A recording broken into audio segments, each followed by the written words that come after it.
Alrighty, take a moment now to take a breath because that was a lot of content. There was a lot of information that needed to be absorbed in that.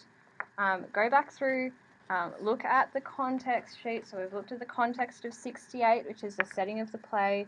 We've looked at the context of 86, which is when it was written.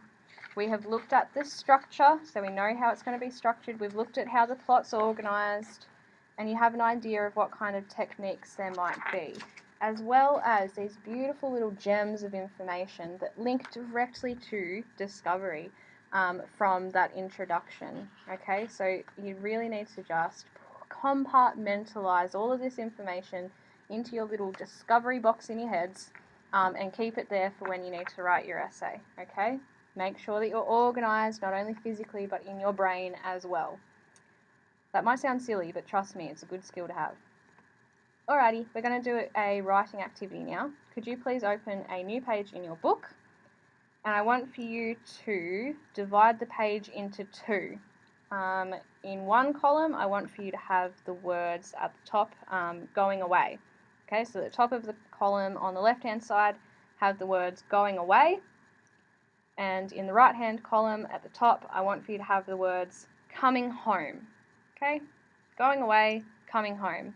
And then what I want for you to do is, I want for you to categorize these words right here into those columns. So, is leaving behind part of going away, or is it part of coming home? Could you do that now, please, and then we'll discuss.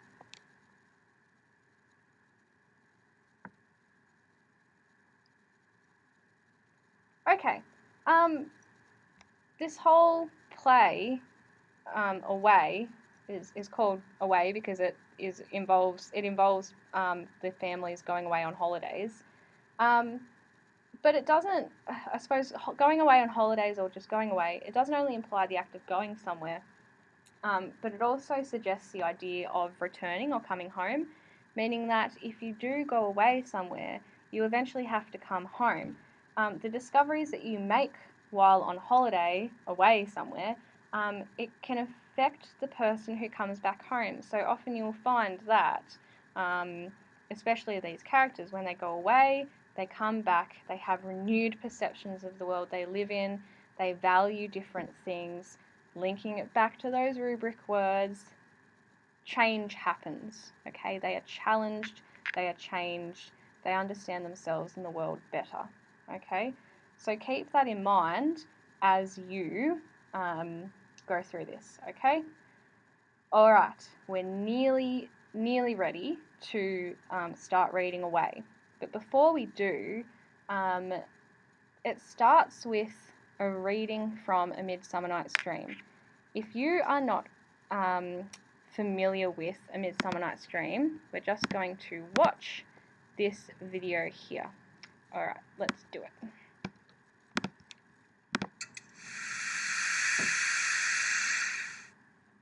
A Midsummer Night's Dream is a comedy about four Athenians, 2 men and 2 women. At first, both men, Lysander and Demetrius, love Hermia. She only loves Lysander, though, and wants nothing to do with Demetrius. The other woman, Helena, loves Demetrius, but of course he doesn't love her. The real confusion in the play starts when a fairy named Robin Goodfellow uses magic to try to make Demetrius love Helena back. Only, he gets the wrong guy. He makes Lysander fall in love with Helena. He tries to fix the mess, and does make Demetrius fall in love with Helena. But now both the men love Helena, and neither loves Hermia. Almost everyone is miserable, until Robin finally resolves the mix-up, and the four Athenians pair off into couples, making everyone happy. The play starts with Theseus, the Duke of Athens, telling his master of ceremonies to get the city ready for his upcoming wedding to Hippolyta, the queen of the Amazons, whom he has just conquered. Aegeus, a nobleman, complains to Theseus because his daughter, Hermia, insists on loving Lysander, instead of Demetrius, the man he wants her to marry. Hermia says she can't marry Demetrius. She'd rather die than marry anyone but Lysander. Lysander points out that Demetrius used to like another woman, named Helena, who's still in love with him. Theseus says Hermia has to obey her father, otherwise her choices are to die or become a nun. Hermia and Lysander decide to run away from Athens so they can be together. Helena comes in and complains about how Demetrius loves Hermia instead of her, Hermia and Lysander tell her it's okay, they're running away tonight. Helena decides to tell Demetrius where they're going, just so she can have a chance to see him. Some laborers get together to plan a play that they hope to perform at Theseus's wedding. Bottom, the weaver, is especially enthusiastic about playing the lead part. He's ignorant and comical, but the other laborers look to him as their leader.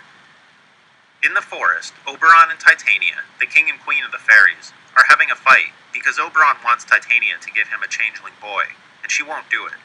A changeling is a child that the fairies have stolen and replaced with a fake child. To get revenge on Titania, Oberon sends a fairy named Robin Goodfellow to fetch a flower with magic properties. When Oberon puts the flower's juice on Titania's eyes, she'll fall in love with the next creature she sees, whatever it is. Robin is a type of mischievous fairy called a Puck. His name is not Puck. Helena comes through the forest following Demetrius. He's looking for Hermia and Lysander so he can stop them from eloping, and she's just following him. He keeps telling her to get lost. He doesn't like her and she's annoying, but she won't stop following. Oberon sees all this, and when Robin brings him the flower, he tells him to take some of the juice, go find the young Athenian man in the forest, and make him love the woman who's chasing him. Oberon squeezes the juice on Titania's eyes as she sleeps. Hermia and Lysander come in and lie down to sleep a little apart from each other. Robin comes in and puts the juice on Lysander's eyes instead of Demetrius's.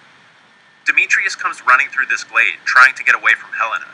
She can't keep up with him, but she discovers Lysander sleeping on the ground, and Lysander jumps up and says he loves her. Lysander keeps insisting he's in love with her, but she thinks he's mocking her and tells him to stop, then leaves with him following. Hermia wakes up and finds him gone, and goes off to search for him. The next morning, the laborers come to the same spot in the woods to practice their play, while Robin hides and watches them. Bottom goes into the woods to wait for his cue, and when he returns, Robin has given him an ass's head. Titania wakes up, and since Bottom is the first thing she sees, she falls in love with him. She says he has to stay in the wood, where her fairies will wait on him. Robin and Oberon discuss how their tricks are going, and Hermia comes in, pursued by Demetrius. She's still looking for Lysander, and she thinks Demetrius must have killed him. Oberon tells Robin he messed up, because he didn't make Demetrius love Helena. Hermia storms off angrily, and Demetrius sleeps. Oberon sends Robin to go find Helena. Then he puts the love juice in Demetrius's eyes. Lysander and Helena come into the glade. He's still telling her he loves her, and she's still trying to get him to leave her alone. Demetrius wakes up, sees her, and falls in love. Now Lysander and Demetrius both love Helena, and she thinks they're ganging up to make fun of her, while they start bickering about which one really loves her. Hermia comes in, and Lysander tells her he doesn't love her anymore. Hermia is shocked, and Helena thinks Hermia is part of the conspiracy to make fun of her. Hermia gets angry at Helena for stealing her man, and Lysander holds Hermia back so she can't attack Helena. Then Demetrius and Lysander decide they have to settle things in a duel. They wind up going off into the forest to find a place to fight, and Helena runs away from Hermia because she's afraid of her, and Hermia wanders off too. Oberon tells Robin to fix what he's done, so he imitates Demetrius's and Lysander's voices to lead them apart in the wood until they're hopelessly lost, and they lie down to sleep. By this point, they're near each other, but don't know it. He leads Helena and Hermia into the same spot too, so they all sleep. Robin puts another flower's juice into Lysander's eyes to take away the effect of the love juice. Titania lies down to sleep with Bottom in the same glade. Oberon tells Robin how she gave him the changeling, and he thinks he's punished her enough. Oberon gives Titania the antidote and wakes her up, and she can't understand why she ever liked Bottom. Robin takes off Bottom's ass head, and the fairies do a dance. Theseus comes into the glade with Hippolyta and his lords on a hunt, and wakes the lovers up. Lysander explains how he was running away with Hermia, and Demetrius says he loves Helena now. Aegeus still wants Hermia to marry Demetrius, but Theseus overrides him, and says the couples will get married with him. Theseus lets the workmen perform their play for him after the wedding. It's the most ridiculous play ever. One actor plays the part of the wall that keeps Pyramus and Thisbe apart from each other, and he has to make a chink that the lovers can kiss through. The audience laughs their way through it. Then Theseus sends everyone to bed. Robin Goodfellow says the last word to the audience, apologizing for the silliness of the play. Okay, if you are confused by that at all, it's okay. The main thing that you need to understand is the role of Puck, the fairy, and the fairies in general, because that will come up. It's part of the supernatural part of Away. And you also need to understand that at the start of Midsummer Night's Dream, it starts with order. Okay, they're in the Greek capital of Athens. It goes to complete chaos in the middle, and then it goes back to order. Okay, and it is similar in Away. The last thing that I want for you to do is I want for you to have a look at the terms in the glossary. So you should have a glossary sheet with a couple of terms. Can you read through those, particularly the words like Bex, Chips Rafferty, Kim Novak, Laurence Olivier, and Nasho. Have a read through those, and then we can start on Away.